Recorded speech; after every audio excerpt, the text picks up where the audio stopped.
দুনিয়া আমরা মানুষ, আল্লাহ পাক আমার আপনার সম্মান মর্যাদা মাকামকে অনেক বড় করে দিয়েছেন। আমরা মানুষ, আমার আল্লাহ আমাকে আপনাকে শ্রেষ্ঠ নবীর উম্মাত বানিয়েছেন।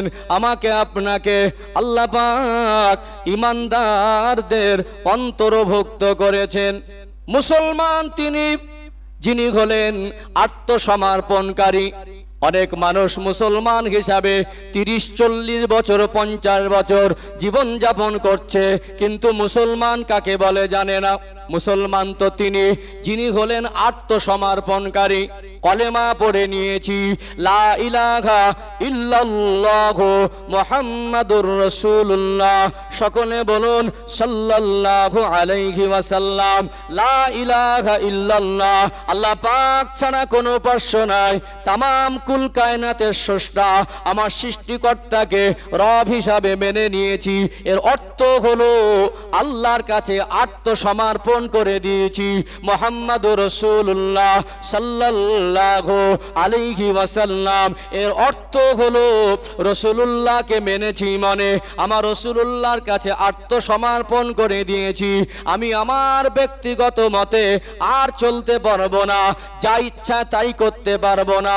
আত্মসমর্পণ করে দেওয়া মানে আল্লাহ রসুলের কাছে নিজেকে বিক্রি করে দেওয়া, নিজেকে বিক্রি করে দেওয়া। আমি আমার ব্যক্তিগত মতে আর চলতে পারবো না। আল্লাহকে মেনেছি মানে আল্লাহর হুকুম মতোই চলবো, রসুলকে মেনেছি রসুলের আদেশ মতোই চলবো। এরকম জীবন আমাদের হওয়া দরকার। কথা ঠিক না বেঠিক? ও ভাইজানেরা, সোনার মানিক যুবকেরা, আব্বারা মায়েরা, সে আল্লাহকে মেনেছি, মুখে মুখে মানাটা যথেষ্ট নয়। আল্লাহর সঙ্গে প্রত্যেকটা মুসলমানের সম্পর্ক থাকবে। মুসলমান এটা এমন ভাবে জীবন যাপন করবেন যার জীবন যাপনে আমার আল্লাহ যেন সন্তুষ্ট হয়। রাসূলুল্লাহকে মেনেছি, রাসূলুল্লাহর সঙ্গে বিশ্ব নবীর সঙ্গে সম্পর্কের অর্থ হলো সেই নবীকে যেমন জান প্রাণ দিয়ে ভালোবাসতে হবে, সেই নবীর আদর্শে আদর্শিত হতে হবে কি হবে না। আজকে যেহেতু আলোচনার বিষয়বস্তু প্রকৃত নবীর ভালোবাসা কাকে বলে, প্রকৃত ভালোবাসতে গেলে 3টে শর্ত আপনাকে পূরণ করতে হবে। 1 নাম্বার শর্ত হলো নিজের জানের থেকে আমার আপনার নবীকে বেশি ভালোবাসতে হবে। 2 নাম্বার শর্ত হলো আমার নবীর আদর্শে জীবনটাকে আদর্শিত করতে হবে। 3 নাম্বার শর্ত হলো আমার রাসূলুল্লাহকে আল্লাহ যেমন সম্মান দিয়েছেন তাকে অন্তর থেকে সম্মান করতে হবে। এই 3টে শর্ত যদি পূরণ না হয় আপনার জীবনের সঙ্গে প্রিয় নবীর সম্পর্কের ঘাটতি থেকে যাবে কি যাবে না। দুনিয়া আমরা মানুষ, এইটুকু আমাদের মগজে জায়গা দিতে হবে। এইটুকু মরণের আগ পর্যন্ত ভুললে হবে না। আমার জীবনে যত সম্পর্ক আল্লাহ রসুলের থেকে দামি সম্পর্ক আর কিছু হতে পারে না। আজকে দুনিয়ার মানুষের বড় রোগ হলো দুনিয়ায় মানুষ সম্পদ অর্জন করে মনে করে এটাই তার আসল সফলতা। মনে করে না? 5 তলা বাড়ি করে ফেললো, মনে করে এটা আমার সফলতা। একটা কষ্ট করে লেখাপড়া শিখে ভালো চাকরি পেল, 1 লক্ষ টাকার উপরে বেতন, মনে করে এটা আমার সফলতা। ছেলের জন্য 50 বিঘে জমি কিনে দিয়েছে, মনে করে এটা আমার সন্তানের সফলতা। এটা কি প্রকৃত সফলতা? অবশ্যই টাকা পয়সার মালিক হন। আমার কোনো কমের মানুষ চাকরিজীবী হোক, ব্যারিস্টার হোক, ডিএম হোক, ওসি হোক, স্কুলের হেডমাস্টার হোক, আমি গর্ব করে বলবো এটা আমার একটা ভাই। আমার কমের টাকা দরকার আছে। আজকে কত কোটি কোটি টাকার মালিক অন্য ধর্মাবলম্বী, আমার একটা ভাই হোক না, হালাল পন্থা উপার্জন করুক। টাকা অর্জনে শরিয়াতে মানা নেই, টাকা অর্জন করেন যত পারেন, কিন্তু দুনিয়ার সম্পদটা আসল সফলতা নয়। যদি ওই মানুষটার জীবনে যদি রাসূলুল্লাহর সঙ্গে সম্পর্কে ঘাটতি থাকে, আল্লাহর সঙ্গে সম্পর্কে ঘাটতি থাকে, ওই মানুষটার কবরের হাসরে 1 পয়সা দাম নেই। আছে কি? ও ভাইজানেরা, সোনার মানিক যুবকেরা, আব্বারা মায়েরা, একটু আপনাদের স্মরণ করিয়ে দেই, একটু আপনাদের মনে করিয়ে দেই, অস্তা বুঝতে সুবিধে হবে। আল্লাহ দয়াময় ফেরাউনকে আমার আল্লাহ রাজত্ব দিয়েছিল না দেয় নাই? তদানীন্তন সময়ের মিশরের একজন রাজা, ওই ফেরাউন রাজত্ব পাবার পরে দুনিয়ায় সে অহংকারী হয়ে গেল। দুনিয়া একটা সময় অহংকারী হয়ে গিয়ে তার এলাকার মানুষকে বলতে লাগলো, আমি তোমাদের খোদা, আনা রব্বুকুমুল আলা, এই কুখ্যাত কাফেরের কথাটা আমার আল্লাহ কোরআন শরীফে তুলে দিয়েছে না দেয় নাই? দুনিয়ায় রাজত্ব পেয়ে অধিক সম্পদের মালিক হয়ে ওই মানুষটার সঙ্গে সেই জামানার নবী হযরতে মুসা আলাইহিস সালাম আর তামাম কুল কায়নাতের স্রষ্টা আমার আল্লাহর সঙ্গে তার জীবনের সম্পর্কের মতো সম্পর্ক করতে পারে নাই বলে আজকে ফেরাউন রাজত্ব আর ক্ষমতার সম্পদ পেয়ে ও কি সফলতা অর্জন করতে পেরেছে? পেরেছে? আপনার ক টাকা আছে, আপনি টাকাকে যদি সফলতা মনে করেন, ওটা প্রকৃত সফলতা হতে পারে না। সাদ্দাতকে আমার আল্লাহ সম্পদ আর মাল আর সম্মান কম দেয় নাই। বাদশাহ সাদ্দাতের নাম আপনারা শুনেছেন। সে যখন শুনলো আমার আল্লাহ তার প্রিয় বান্দা বান্দীদের জন্য আমার আল্লাহ পরম সুখ শান্তির জায়গা হিসাবে জান্নাত তৈরি করে রেখেছেন, সে অহংকারী হয়ে গিয়ে বলল, দুনিয়া আমি জান্নাত বানাবো। কিন্তু আল্লাহর সঙ্গে তার সম্পর্ক ঠিক হয় নাই। সৃষ্টিকর্তাকে তিনি রব বলে মেনে তানার কাছে আত্মসমর্পণ করে দেয় নাই। আল্লাহর প্রেরিত পয়গম্বরকে আল্লাহ পাঠিয়েছেন যুগ যুগ ধরে, নবীর সঙ্গে তানার জীবনের সম্পর্ক হয় নাই বলে দুনিয়ায় কোটি কোটি মিলিয়ন বিলিয়ন ডলারের মালিক আর বাদশাহী পেয়েও ওই মানুষটা প্রকৃত সফলতা অর্জন করতে পারে নাই। কারণের নাম আপনারা শুনেছেন, নমরুদের নাম আপনারা শুনেছেন। ক্ষমতা আমার আল্লাহ দিলেন, রাজত্ব বাদশাহী দিলেন। একটা সময় যখন হযরতে নবী ইব্রাহিম আলাইহিস সালাম দ্বীনের দাওয়াত দিচ্ছিলেন, সেই নবী ইব্রাহিম আলাইহিস সালামের উপরে জুলুম অত্যাচার করেছিল না করে নাই? অগ্নিকুণ্ডে ফেলে দিয়েছিল। ও ভাইয়েরা বাবাজেরা, এই নমরুদ এত বড় জালেম, সম্পদ আর বাদশাহী পেয়ে আল্লাহর সঙ্গে আর রাসূলুল্লাহর সঙ্গে অর্থাৎ সেই জামানার নবী ইব্রাহিম আলাইহিস সালামের সঙ্গে তার জীবনের সম্পর্ক হয় নাই। আল্লাহ এবং আল্লাহর প্রেরিত নবীর কাছে আত্মসমর্পণ পরিপূর্ণ রূপে করে দেয় নাই বলে ওই মানুষটা কি সফল হতে পেরেছে? পেরেছে? তাহলে দুনিয়ার সম্পদ ভালো, কিন্তু আল্লাহকে রসুলকে ভুলে নয়। আমরা তো সব বজায় রাখছি, কিন্তু আল্লাহ আমার উপরে কতটা সন্তুষ্ট, আমার রসুলের আদর্শ আমার জীবনে কতটা বাস্তবায়ন করতে পেরেছি, এই চিন্তা থেকে আমরা পিছিয়ে গেছি। আর এই কথাগুলো যদি বলা যায়, এখানে মানুষ মুখে বলছে মানা দরকার, কিন্তু আমলের দিক থেকে অনেকটা পিছিয়ে পড়েছি। কথা ঠিক না ঠিক? আমলের দিক থেকে পিছিয়ে পড়েছি। ঘাটতিগুলো উপলব্ধি করতে হবে, সাথে সাথে আমলের নিয়ত রাখতে হবে, আপ্রাণ চেষ্টা করতে হবে। এটা হলো ইমানদারের নৈতিক দায়িত্ব। কথা ঠিক না ঠিক? ও ভাইজানেরা, সোনার মানিক যুবকেরা, আব্বারা মায়েরা, মনে রাখবেন, আমরা শ্রেষ্ঠ নবীর উম্মত হওয়ার পরে আমার আল্লাহ আমাকে আপনাকে ইমানদার করে দুনিয়ায় পাঠাবার পরে আল্লাহ পাক আমাদের প্রতি দয়া করে এই সম্মান মকাম দিয়েছেন। এরপরেও যদি আমরা আল্লাহর কাছে আত্মসমর্পণ নিজেকে করে দিতে না পারি, আমার রাসূলুল্লাহর কাছে আত্মসমর্পণ নিজেকে করে দিতে না পারি, আমার নবী আর আল্লাহর কথা মতো যদি জীবন তৈরি করতে না পারি, মনুষ্য জাতি জীবনে এর থেকে বড় ব্যর্থতা, এর থেকে বড় দুঃখের আর কিছু হতে পারে না। সেই নবীর ভালোবাসা অর্জন করা দরকার আছে না নেই? একটু পর্যালোচনা করা, একটু অ্যানালাইজ করা, আমি কতটা মেনে চলছি, কেমন ভাবে মানা দরকার, এগুলো একটু আলোচনা দরকার আছে না নেই? আজকে সমাজের বুকে দেখবেন একটা মানুষ মদ না খেলে দিন পার হয় না। ওই মানুষটাকে জিজ্ঞাসা করবেন, আপনি কি নবীকে ভালোবাসেন না? ও বলবে আমি নবীকে ভালোবাসি। একটা মানুষ বেপরদায় চলাফেরা করে, জিজ্ঞাসা করবেন আপনি মুসলমান, আপনি কি নবীকে ভালোবাসেন না? ওই মানুষটাও বলবে নবীকে ভালোবাসি।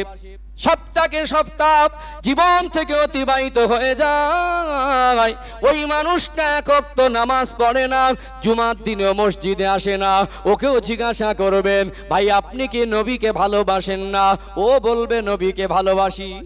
বলবে না? যে নামাজ পড়ছে সেও বলছে নবীকে ভালোবাসি, যে বেনামাজি সেও বলছে নবীকে ভালোবাসি, যে নবীর সুন্নাত নিয়ে চলছে সেও বলছে নবীকে ভালোবাসি, যে সুন্নাতকে জবাই করে ঘুরছে সেও বলছে নবীকে ভালোবাসি। তাহলে প্রকৃত ভালোবাসাকে এটা জানতে হবে না? ও তো ভালোবাসে, আর ও যে ভালোবাসে না এটা কি করে উড়িয়ে দেবেন? প্রকৃত ভালোবাসা বুঝতে হবে। হ্যাঁ, যতটুকু ভালোবাসলে আমার আল্লাহ আমার জিন্দেগির উপর সন্তুষ্ট হবে, যতটুকু ভালোবাসলে জাহান্নাম থেকে মুক্তি পাওয়া যাবে, যতটুকু ভালোবাসলে আল্লাহ জান্নাত পর্যন্ত পৌঁছে যাওয়া যাবে, অতটুকু ভালোবাসতে হবে। কথা ঠিক না ঠিক? হ্যাঁ, মানুষের পেটে ক্ষুধা লাগে না, পিপাসা লাগে না? একটা পর্যাপ্ত তো দরকার। পানির পিপাসা মেটার জন্য একটা পর্যাপ্ত পানি দরকার, ক্ষুধা মেটার জন্য একটা পর্যাপ্ত প্রয়োজন আছে না নেই? ভীষণ পানি পিপাসা লেগেছে, চায়ের কাপের হাফ কাপের কম পানি দেবো চলবে? দুদিন কিচ্ছু খাননি, 50 গ্রাম চালের ভাতও দেবো না, এতটা দেবো, চলবে তো? কথা কি বুঝতে পারছেন? ভালোবাসার পরিপূর্ণতা যাতে পায় তার জন্য আমাদের চেষ্টা করা, তার জন্য আমাদের জীবনে ঘাটতি পূরণ করা, এই জন্যই মাহফিল, এই জন্য আশা বসা, এই জন্য খরচা করা। কথা ঠিক না বেঠিক? বুঝতে পারছেন তো আলোচনা? ও ভাইজানেরা, সোনার মানিক যুবকেরা, আব্বারা মায়েরা, আল্লাহ পাক তিনি যেমন কোরআন শরীফে বললেন, আন-নাবিয়্যু আওলা বিল মুমিনিনা মিন আনফুসিহিম, সূরা আল আহজাবের 6 নম্বর আয়াত। আমার আল্লাহ যেমন বললেন মুমিনদের কাছে আমার রাসূল তাদের নিজেদের থেকে ঘনিষ্ঠ। আমার রাসূলুল্লাহ তার শোনা জবানে বললেন, মান আহাব্বানি ফাকাদ আহাব্বাহুল্লাহ, যে ব্যক্তি আমি রাসূলুল্লাহকে ভালোবাসলো সে যেন স্বয়ং আল্লাহকে ভালোবাসলো। জোরে বলুন সুবহানাল্লাহ। অতএব নবীর ভালোবাসা তো দামি। আমার নবীর ভালোবাসাটা শুধু নবীর ভালোবাসার মধ্যে সীমাবদ্ধ থাকে না। আমার নবীর ভালোবাসায় জীবনে সুন্নাত আমল করলে ওটা আল্লাহ পাককে সন্তুষ্ট করা হয়, আল্লাহর ভালোবাসা অর্জন হয়। ও ভাইয়েরা, বাবাজিরা, তাহলে সেই নবীর ভালোবাসা অর্জন করা দরকার আছে না নেই? এই জন্য বলছি, প্রকৃত নবীর ভালোবাসা কাকে বলে এটাই আলোচনার বিষয়বস্তু। 1 নাম্বার, জান দিয়ে ভালোবাসতে হবে। 2 নাম্বার, আপনাকে নবীর আদর্শে আদর্শিত হতে হবে। 3 নাম্বার, আমার রাসূলকে সম্মান করতে হবে। ভালোবাসা আর বাস্তবায়ন সুন্নাত, এই দুটোর আলোচনা করে আমরা বলি ভালোবাসি। ঘাটতি পূরণের জন্য কতটুকু ঘাটতি আছে আর কিভাবে পূরণ হবে সেই আলোচনা দরকার আছে না নেই? আছে না? কতটুকু ঘাটতি আছে আর কিভাবে পূরণ হবে, তাহলেই তো বোঝা যাবে। আমরা বলি নবীকে ভালোবাসি, কিন্তু নবীজির চাচা আবু তালেব, নাম শুনেছেন? নাম শুনেছেন? নবীজির চাচা আবু তালেব। নবীজির মোট আব্বারা ছিলেন 10 ভাই। কয় ভাই? নবীজির আব্বা আব্দুল্লাহ মারা গেলেন, ইন্তেকাল করলেন, ছিল কজন? 9 জন। 9 জনের মধ্যে একজন হলো আবু তালেব। 9 জনের মধ্যে একজন হলো আবু তালেব। এই আবু তালেবের সঙ্গে আমার নবীর সম্পর্ক কতদিনে জানেন? আমি জাস্ট প্রথম একটু কোট করে দিই, তারপরে বিস্তারিত আলোচনা আসবো। 42 বছরের সম্পর্ক। কত দিনের? 42 বছরের। আল্লাহ নবীর জিন্দেগির 42টা বছর চাচা জানের সঙ্গে সুসম্পর্ক রেখে চলেছিলেন। সেই 42 বছরের সম্পর্কে নবীজিকে এত বেশি ভালোবেসেছেন, আমার নবীর জন্য যা করেছেন শুনলে অবাক হয়ে যাবেন, কিন্তু সফলতা অর্জন করতে পারেনি। আত্মসমর্পণ বলে যে জিনিসটা, ওটা ছিল না। ভালোবাসা ছিল, আত্মসমর্পণটা ছিল না। চলুন তিনি কতটা ভালোবেসেছিলেন এটা বোঝাই, তাহলে আত্মসমর্পণের দরকার আছে কিনা, কতটা করতে পেরেছে ওটাও ক্লিয়ার হয়ে যাবে ইনশাআল্লাহ। ও ভাইজানেরা, সোনার মানিক যুবকেরা, আব্বারা মায়েরা, ভাইজান একটু টনটাকে বাড়ান না, একটু মসজিদের ভিতরে আওয়াজ খেলছে না, একটু টনটাকে বাড়ান। বক্সের আওয়াজ একটু বাড়ুক, অসুবিধা নেই,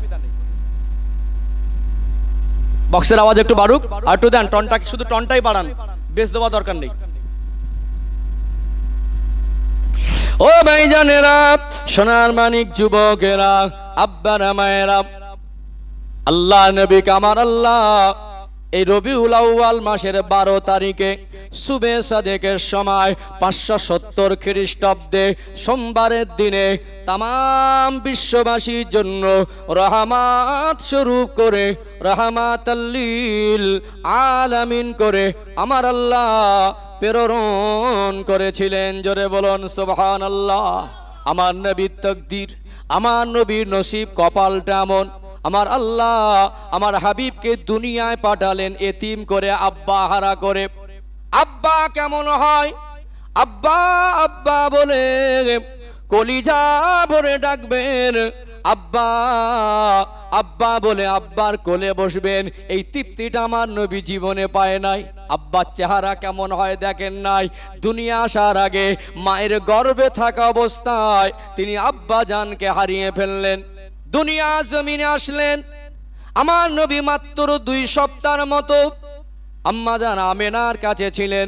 2 সপ্তাহের মতো অবস্থানের পরে দুধ পালনের জন্য হযরতে হালিমাতুস সাদিয়ার কাছে হ্যান্ড ওভার করে দেওয়া হলো। সাধারণত তদানীন্তন সময়ে মক্কার জমিনে তায়েফের মায়েরা দুধ পালনের দায়িত্ব নিত 2 বছরের জন্য। আল্লাহ নবীর ক্ষেত্রে ব্যতিক্রম, কেননা আমার আল্লাহ আমার রাসূলুল্লাহ জীবনে এত বেশি বরকত রেখেছিলেন, আমার নবীকে পেয়ে হালিমাতুস সাদিয়া এত বেশি বরকত পেয়েছিলেন, বাকি দাবি করেছিলেন আরো 2 বছর আমার কাছে রাখার সুযোগ দেন, আরো 2 বছর। আর তদানীন্তন সময়ে মক্কার জমিনে একটা খারাপ পরিবেশ চলছিল, যেমন আমাদের করোনা এসেছিল না, করোনা ভাইরাসের সময় মানুষ একটা দুশ্চিন্তার মধ্যে ছিল না। ওই সময় আগের দিনে মানুষ শুনতো কলেরা হতো, ওইসব হতো তো নাকি, হ্যাঁ, প্রাকৃতিক একটা দুর্যোগের সম্মুখীন মাঝে মাঝে হতে হয়। তো সেই সময় মক্কার জমিনে মানুষ কঠিন রোগে আক্রান্ত হচ্ছিল। যখন হালিমাতুস সাদিয়া বললেন যে আমার কোনো কিছু দাবি নেই, এই বাচ্চাটাকে নিয়ে গিয়ে আল্লাহ আমাকে এত বরকত দিয়েছে, এর অনেক বিস্তারিত আলোচনা, আমি গেলে সময় লাগবে, জাস্ট আমার আলোচনার বিষয়বস্তু বা বোঝানোর দিকটা সম্পূর্ণ আলাদা বলে আমি পয়েন্টগুলো একটু কোট করে দিয়ে যাচ্ছি, শর্টে বলে যাচ্ছি। তো হালিমাতুস সাদিয়া বললেন মা আমেনাকে যে আপনাকে কিছুই দিতে হবে না, আমাকে আর 2 বছর রাখার সুযোগ দেন। তো দেখলেন এখন যা মক্কার পরিস্থিতি, ইনি যখন চাইছেন আমার কাছে থাকার থেকে তায়েফে থাকলে ভালো থাকবে, এই শর্তে তিনি রাজি হয়ে গেলেন। নবী আমার 4 বছর হালিমাতুস সাদিয়ার ঘরে লালিত পালিত হলেন। 4 বছর পরে নবী আমার মা আমেনার কাছে ঘুরে আসলেন। আস্তে আস্তে আল্লাহ নবী বড় হতে লাগলেন। আল্লাহ নবী পৃথিবীর মানুষের পরিবেশ দেখছেন, মক্কার ছেলেরা খেলাধুলা করে, নবী আমার তাদের সঙ্গে খেলাধুলায় মশগুল হয়। 4 বছর 5 বছর 6 বছরের কাছাকাছি বাচ্চাদের সঙ্গে খেলায় মশগুল হয়।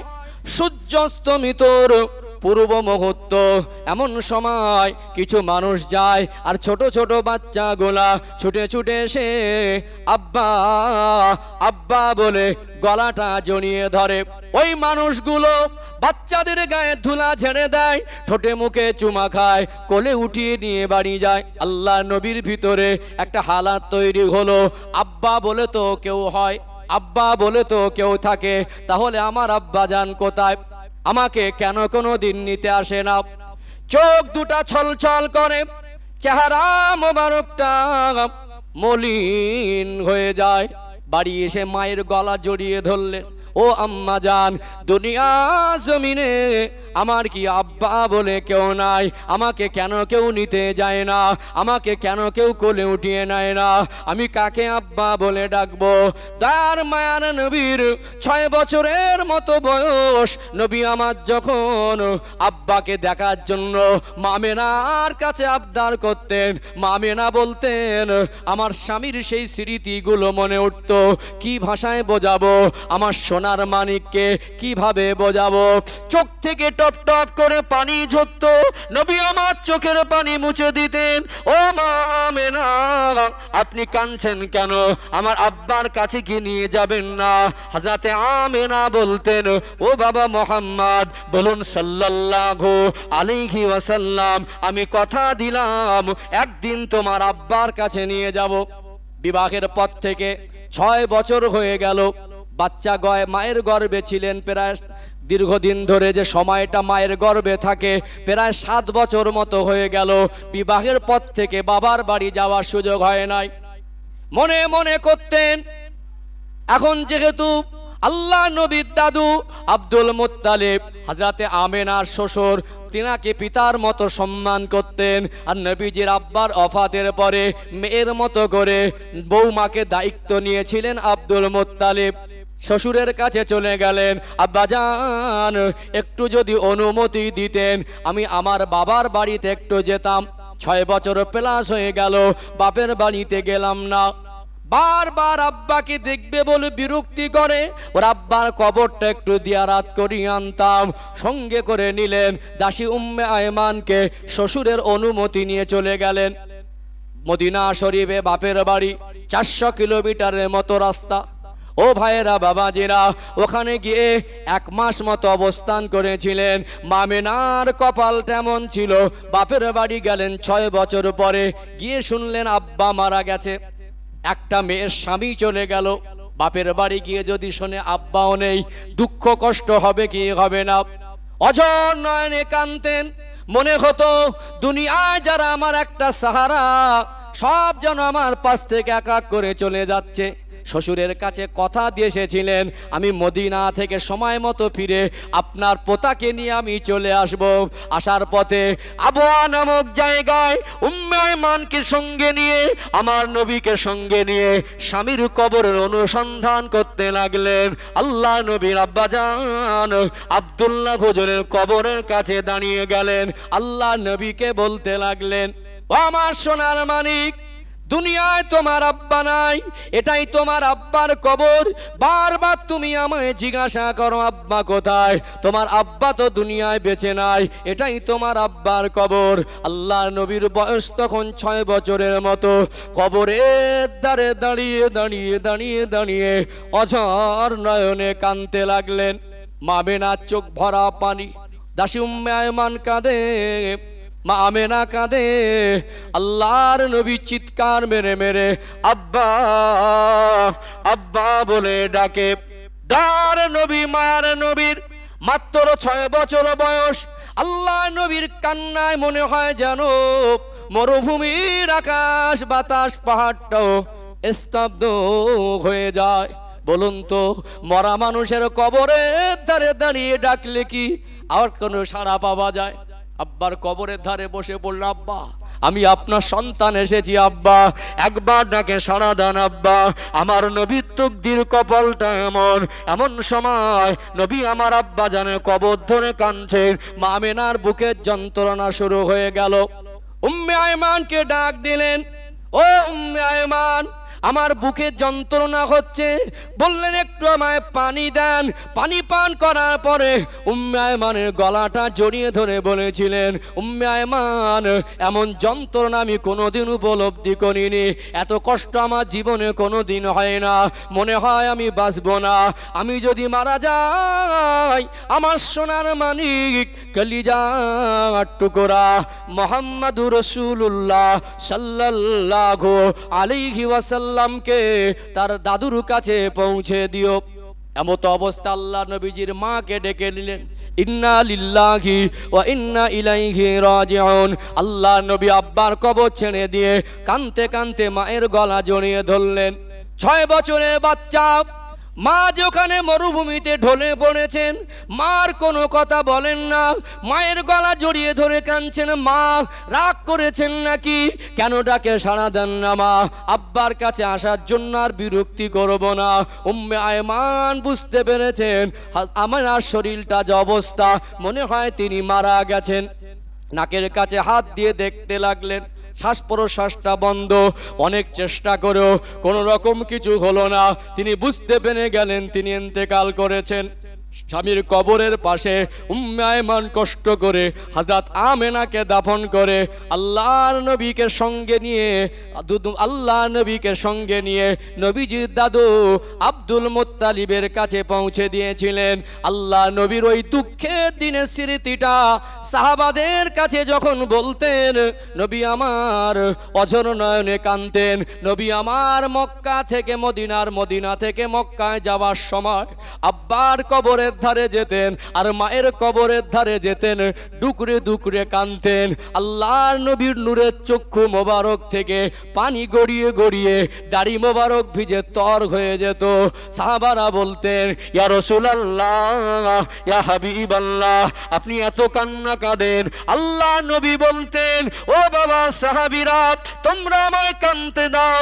আমার সেই 6 বছরের স্মৃতি, যেদিন আমি আমার আব্বার এই কবর ধরে কাঁদছিলাম, যেদিন আমার আল্লাহ আমার মাকে ডেকে নিয়েছিলেন, ওই স্মৃতিটা আমি রাসূলুল্লাহ জীবনে ভুলতে পারবো না।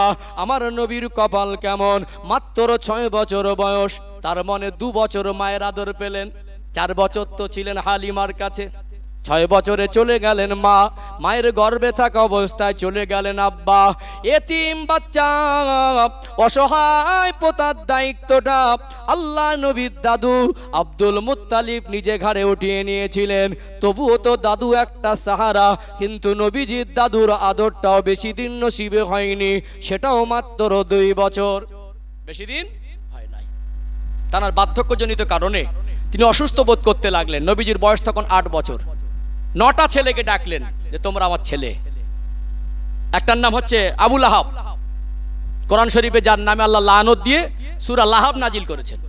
নবীজির এটা আপন চাচা ছিল। একটা হলো আব্বাস, একটা হলো হামজা, একটা হলো আওয়াম, একটা হলো মুকাওয়াম, একটা হলো হারেস, একটা হলো আব্দুল্লাহ, আর যেটা হলো নবীজির আরেকটা চাচা আবু তালেব। নবীজির চাচা আবু তালেব। এরকম করে বাকি সব 9 জন ছেলেকে এক জায়গায় ডাকলেন। দেখো এই বাচ্চাটার একটা সাহারা দরকার, যার আব্বা নেই, এতিম, মা নেই। আমি দাদু, আমার ঘরে একটা দায়িত্ব আছে, আমি যতদিন পেরেছি আমি একে নিজের মতো করে কাছে রেখেছি। আমার যে অবস্থা বেশি দিন হয়তো বাঁচবো না, আমার মনে হচ্ছে দায়িত্বটা কেউ নিলে ভালো হতো। তো সব যখন এই পরিস্থিতি, সেই সময় নবীজির চাচারা বললেন আব্বাজান আমরা 9টা ভাই আছি আর একটা বাচ্চার অসুবিধা হবে? 9টা ভাই আছি, একটা বাচ্চার অসুবিধা হবে না। নবীজির দাদু ছিলেন বিচক্ষণী মানুষ, কুরাইশ বংশের একটা নেতা। তদানীন্তন সময়ে কাবা শরীফের মতোয়াল্লি। তিনার এই কথাটা পছন্দ হয়নি। আমার আপনার মতো লোক হলে বলতাম ঠিক আছে তোমরা 9 জন মিলে দেখে নিও। নবীজি দাদু বললেন যে কথাটা আমার পছন্দ হলো না, আমার মনে হচ্ছে যে কোনো একজন দায়িত্ব নিক। তার কারণ যদি 9 জনের ঘরে দায়িত্ব থাকতো, এক বলতো ও দেখেন আমি দেখবো কেন, আর একজন বলতো ও দেখছেন আমি দেখবো কেন, আর একজন বলতো আমার এখন অবস্থা ভালো না, ঠেলাঠেলি হতো। আল্লাহর নবীকে দেখিয়ে বলছিলেন আমার মনে হচ্ছিল বাচ্চাটার দায়িত্ব যে কোনো একজন খুশি মনে নিয়ে নেন। নবী যখন 4 দিন বয়স, কদিন? আল্লাহ রসুলের যখন 4 দিন বয়স, রবিউল আউয়াল মাসের 12 তারিখ আর 4 তারিখ কদিন হয়? 16, 12 আর 4 16 তারিখে চাঁদটা বড় করে ওঠে না ছোট করে ওঠে? 16 তারিখে চাঁদ বড় ওঠে না ছোট ওঠে? চাঁদের 16 তারিখ। নবীজির চাচা আবু তালেব বলছেন যে ছোট বাচ্চাকে ঘুমানো আছে, এই ছোট বাচ্চাটার দিকে একবার দেখছিলাম আর চাঁদের দিকে একবার দেখছিলাম, এই ছোট বাচ্চাটার চেহারাটা চাঁদের থেকে বেশি চমকাচ্ছিল। বলুন না সুবহানাল্লাহ। আল্লাহ নবী আব্বা হারা হয়ে আসলেন, আমাদের বাচ্চাদের জন্য কত দামি দামি খেলনা এনে দেই, আল্লাহ রসুল হাত পা নাড়ছেন, আমি একবার চাঁদের দিকে দেখছি যেন চাঁদের সঙ্গেই খেলা করছেন। জোরে বলবেন না। নবীর দুনিয়া আগমনটাও ব্যতিক্রম, আসার পরের জীবনটাও ব্যতিক্রম। টোটালি 8 বছর। আমি ওই প্রসঙ্গে আসবো ইনশাল্লাহ। নবীর ব্যক্তিত্ব সম্পর্কে একটা আমি ভূমিকা রেখেছি, আলোচনা আসবে ইনশাল্লাহ, শেষের পার্টে আসবো ইনশাল্লাহ। তো সম্মানিত ভাইয়েরা, নবীজির চাচা আবু তালেবের সঙ্গে নবীজির একটা আলাদা মহব্বত ছিল। সব চাচার সঙ্গে সব ভাই বরাবর হয় না। নবীর ভিতরে স্পেশালিটি কিছুটা উপলব্ধি করতেন, আর আমার নবীকে ভালোবাসতেন। নবী আমার বারবার চাচা আবু তালেবের দিকে দেখছিলেন, দেখার পরে আল্লাহর নবীর দিকে দেখে একটা আলাদা মহব্বত তৈরি হলো। নবীজি দাদুকে বললেন আব্বাজান আপনি চিন্তা করবেন না, কোনো ভাইকে দেখার দরকার নেই, আমি আবু তালেব আপনার অফাতের পরে এই বাচ্চাটার দেখভালের দায়িত্বটা আমিই নিয়ে নেব। বলুন সুবহানাল্লাহ। চলে গেলেন, সত্যি বাস্তবে তাই হলো। বেশি দিন আব্দুল মুত্তালিব আর বেঁচে ছিলেন না। নবীজির দাদু চলে গেলেন, নবীজির 8 বছর বয়স। আর নবীজির ইন্তেকাল যখন হচ্ছে, তখন নবীজির চাচা আবু তালেবের ইন্তেকাল যখন হচ্ছে, তখন নবীজির বয়স 50 বছর। কত বছর? 8 বছরে গেলেন আর 50 বছরে, তাহলে 8 বাদ দিলে কত থাকে? 42 বছরের সম্পর্ক না? এই 42 বছরের সম্পর্কে জীবনের 3টে তথ্য তুলে ধরবো। আসলে শুধু ভালোবাসা যে সফলতা নয়, আত্মসমর্পণ জিনিসটা দরকার, ইতাআত দরকার, এইটুকু আমি বোঝানোর চেষ্টা করবো ইনশাআল্লাহ। ও ভাইজানেরা, সোনার মানিক যুবকেরা, আব্বারা মায়েরা, জানের থেকে যেমন বেশি ভালোবাসতে হবে, আমার রাসূলুল্লাহর ইতাআতটাও দরকার আছে না নেই? আতিউল্লাহ ওয়া আতিউর রাসূল। অতএব আল্লাহর ইতাআতের পাশাপাশি আমার রাসূলুল্লাহর ইতাআতটা দরকার আছে না নেই? আল্লাহ কোরআন শরীফে বললেন ওমা তাকুমুর রাসূলু ফাখুযুহু, আমার নবী যেটা আদেশ করেন ওটাকে মেনে নাও। তাহলে নবীর আদেশ মতো জীবন তৈরি করতে হবে কি হবে না? ওমা নাহাকুম আনহু ফান্তাহু, আমার নবী যেটা নিষেধ করেন ওটাকে বর্জন করো। এই নবীর তো কথা মতো জীবন তৈরি করা দরকার, নচেত শুধু ভালোবেসে সফলতা নয়। নবীজির চাচার কাছে চলে গেলেন, 8 বছর বয়স, একটা 8 বছরের বাচ্চাকে দেখভালের দায়িত্ব নিলেন। নিজে ইনকাম করে মাথার ঘাম পায়ে ফেলা পয়সা নিয়ে নবীজির পিছনে নবীজির চাচা খরচা করতে লাগলেন। আল্লাহ নবীকে সাথে করে নিয়ে যেতেন, তার নবীর হাত ধরে ধরে ঘুরতেন। আল্লাহর নবী হুজুর আমার চাচা জানকে অধিক মহব্বত করতেন, আর আল্লাহর নবীকেও এমনি বেশি ভালোবাসতেন। ভালোবাসতেন, যখন ঘুমাতে যেতেন আল্লাহর নবী হুজুর আমার চাচা আবু তালেবের গলাটা জড়িয়ে ধরে ঘুমাতেন। বলুন তো দেখি, আমরা কি সরাসরি আমার নবীকে খেদমতের সুযোগ পেয়েছি? সুযোগ পায় নাই। নবীজির বয়স হয়ে গেল 12 বছর। তদানীন্তন সময়ে মক্কায় ছিল ব্যবসায়ী মানুষ। এরা মক্কার শহর থেকে মাল কিনে নিয়ে চলে যেত শাম, সিরিয়ায়। বিক্রি করলে অনেক বেশি লাভ হতো। মক্কার বেশিরভাগ মানুষের কাজ ছিল ব্যবসা করা। ব্যবসার সিজন। আল্লাহ নবীর কাছে খবর হয়ে গেল ব্যবসার মাল নিয়ে চলে যাবে। কোথায়? সেই শাম, সিরিয়ার কোথায় মক্কা। যেতে যাওয়া আসার সময় মিলে 1 মাসের অধিক সময় লেগে যেত। ও ভাইয়েরা, বাবাজিরা, এই 1 মাসের অধিক সময় ধরে নবীজির চাচা চলে যাবেন ব্যবসার মাল নিয়ে। নবী আমার শুনবার পরে মনটা খারাপ হয়ে গেল। চাচা জানের কাছে চলে গেলেন। ও চাচা জান, আপনি যে চলে যাবেন, আপনি কি আমায় নিয়ে যাবেন না? চাচা জান, আমি আপনাকে ছেড়ে থাকতে পারবো না। আল্লাহ নবীকে চাচা আবু তালেব এত বেশি ভালোবাসতেন, আমার নবীর চোখ দুটা ছলছল করে। সেদিন বলেছিলেন, ও ভাতিজা মোহাম্মদ সাল্লাল্লাহু আলাইহি ওয়াসাল্লাম, আমি কথা দিলাম আমি তোমাকে সাথে করে নিয়ে যাব। 12 বছরের বাচ্চাকে নিয়ে যাওয়া এটা মুখের কথা নয়। তার কারণ তদানীন্তন সময় এত উন্নত মানের গাড়ি ঘোড়া ছিল না। উটের পিঠে কারো বা 10টা উট, 20টা উট, 30টা, 50টা পর্যন্ত উটের পিঠে মাল বোঝায়। সঙ্গে হয়তো যার বেশি সামান, বেশি উট, কিছু মানুষকে সঙ্গে দিতেন। কিন্তু যা মালিকানা তো একজন ব্যবসায়ীর মূল থাকতো।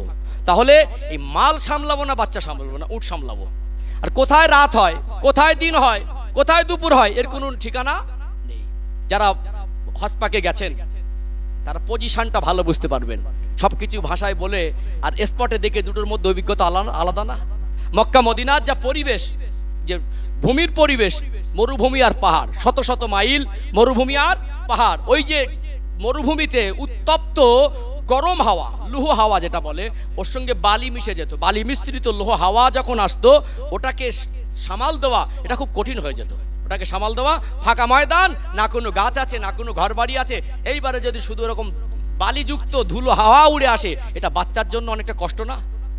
উটরা মাঝে মাঝে ওই বালির মধ্যে মুখ ঢুকে দিয়ে বসে পড়তো। যেদিন ব্যবসার কাফেলা বের হবে সেই দিন আল্লাহ নবী সাল্লাল্লাহু আলাইহি সাল্লামের 12 বছর বয়স, চাচা জানের পাশে পাশে ঘুরছেন। আর সেদিন ব্যবসায়ীরা দেখে সন্দেহ হলো, আবু তালেব সবসময় বাচ্চাটাকে নিয়ে ঘোরো, আজকে তুমি কি নিয়ে যাবে? এই কথাটা যে বলেছেন নবী আমার ঘুরে, চাচা যান আমাকে আপনি নিয়ে যাবেন না? সেদিন আল্লাহ নবীকে বলেছিলেন, তুমি মন খারাপ করো না, আমি তোমাকে সাথে করে নিয়ে যাব। পাশ থেকে ব্যবসায়ীরা বলছে, তোমার কি মাথা খারাপ? এতটা মাল সামলাবে, উট সামলাবে না বাচ্চা সামলাবে? এই 12 বছরের বাচ্চাকে 1-1.5 মাসের সফর, এই মরুভূমির পথ থেকে অতিক্রম করা, এই এতটা রাস্তা, 1-1.5 মাসের রাস্তা, এই বাচ্চাটাকে নেওয়াটা তো উচিত হবে না। আচ্ছা, আমাদের নিজের বাচ্চা হলে নিয়ে যেতাম না? মাঝে মাঝে কি হয়, আমাদের এই ছোট ছোট বাচ্চাগুলো একটু জেদ করলে এক রাশে ধমক দিয়ে, চল বাড়ি যা, সব জায়গায় আদর চলে না। সেদিন আল্লাহ নবীকে বলেছিলেন, আমি তোমাকে সাথে করে নিয়ে যাব। এই যে ভালোবাসা, মাত্রা বেশি না কম? এতে কি ভেজাল ছিল ভালোবাসায়? এই ঘটনার একটা নিদর্শন আল্লাহ আজও দাঁড়িয়ে রেখেছেন, পৃথিবীর মানুষের কাছে নিদর্শন হিসেবে জীবিত রেখেছেন। বলুন সুবহানাল্লাহ। ও ভাইজানেরা, সোনার মানিক যুবকেরা, আব্বারা মায়েরা, আল্লাহ নবী হুজুর আমার চাচা জানের সফর সঙ্গী হয়েছিলেন। আজকে 2024 সাল, মোবাইল খুলে সার্চ করবেন, জর্ডান বলে ভৌগোলিক ম্যাপের অবস্থান একটা জায়গা আছে না নেই? এই জর্ডানের উপর থেকে যাতায়াত করছিলেন, একটা জায়গায় ছায়া খুঁজছিলেন, একটু ক্লান্ত হয়ে গিয়েছিলেন। ওই জায়গাতে গিয়ে আল্লাহর নবীকে নিয়ে